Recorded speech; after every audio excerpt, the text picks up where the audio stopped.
एक समय की बात है। एक छोटे से गांव में एक गरीब लड़का मोहन रहता था। मोहन के माता पिता का स्वर्गवास हो चुका था और वह अकेला ही अपनी गुजर बसर करता था। वह बहुत मेहनती था और हमेशा कुछ नया सीखने की कोशिश करता रहता था। एक दिन जब वह जंगल में लकड़ी बीनने गया तो उसे एक पुरानी और धूल भरी बांसुरी मिली। मोहन ने उस बांसुरी को उठाया और देखा कि वह बहुत सुंदर और खास थी। उसने बांसुरी को साफ किया और उसे बजाने की कोशिश की। जैसे ही उसने बांसुरी को बजाया, एक अद्भुत ध्वनि निकली और सामने एक परी प्रकट हुई। परी ने कहा, धन्यवाद मोहन, मुझे आजाद करने के लिए। एक बुरी जादूगरनी के द्वारा इस बांसुरी में कैद की गई थी।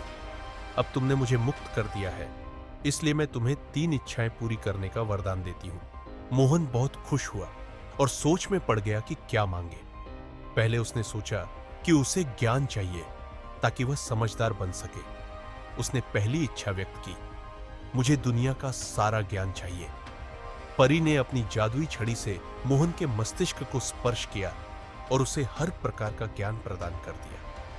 अब मोहन बहुत विद्वान हो गया था और उसे हर विषय की जानकारी थी। दूसरी इच्छा के लिए मोहन ने सोचा कि उसे अपनी गरीबी से छुटकारा पाना चाहिए। उसने दूसरी इच्छा व्यक्त की, मुझे इतना धन चाहिए कि मैं और मेरे गांव वाले आराम से जी सके। परी ने यह इच्छा भी पूरी कर दी और मोहन और उसके गांव वाले अब धनवान और खुशहाल हो गए। अब मोहन के पास केवल एक इच्छा बाकी थी। उसने सोचा कि वह अपनी आखिरी इच्छा को अच्छे से सोच समझ कर मांगेगा। उसने परी से कहा, मेरी आखिरी इच्छा यह है कि हमारे गांव में हमेशा प्रेम और सद्भावना बनी रहे। परी ने अपनी छड़ी से एक सुनहरी रोशनी फैलाई और कहा, तुम्हारी यह इच्छा भी पूरी हो गई। तुम्हारे गांव में अब हमेशा प्रेम और सद्भावना रहेगी। मोहन और उसके गांव वाले अब खुशी खुशी रहने लगे। मोहन ने सीखा कि सच्ची खुशी ज्ञान, धन और प्रेम में होती है। परी ने मोहन को आशीर्वाद दिया और हमेशा के लिए चली गई।